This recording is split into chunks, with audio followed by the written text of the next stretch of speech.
Assalamualaikum warahmatullahi wabarakatuh. Bersama saya, kita akan berkongsi berkaitan dengan adab-adab ketika menyambut perayaan. Yang pertama, bersopan santun ketika menziarahi di rumah makan tahunan dan sebagainya. Jadi, apabila kita berada di rumah orang, maka kita perlu menjaga adab, tutur kata, tingkah laku kita supaya tidak mengganggu ketenteraman di dalam rumah tersebut.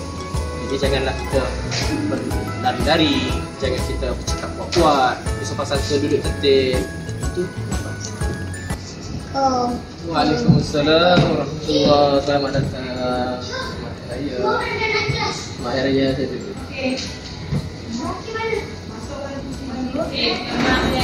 Okay, baik. Adab yang kedua ialah bila kita datang ke rumah, maka bergaullah dengan tetamu-tetamu yang hadir di rumah terbuka tersebut. Jadi tak payahlah kita main telefon, kita buat benda-benda yang tak berfaedah. Jadi bila ada tetamu yang bersama dengan kita bergaul dengan dia orang, bersembang apa yang patut. Janganlah asyik nak main telefon.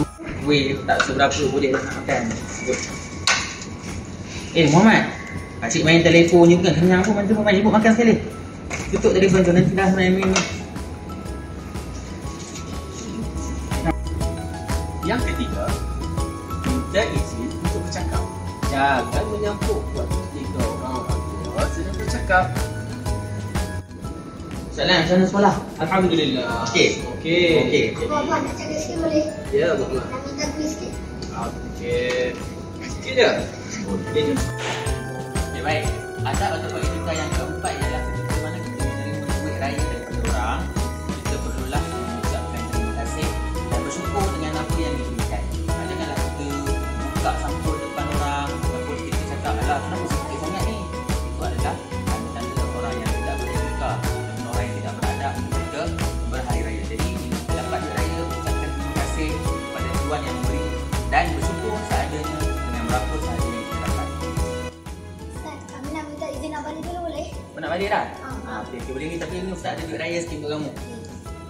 Bantu Muhammad. Raya, terima kasih. Baik, selamat raya.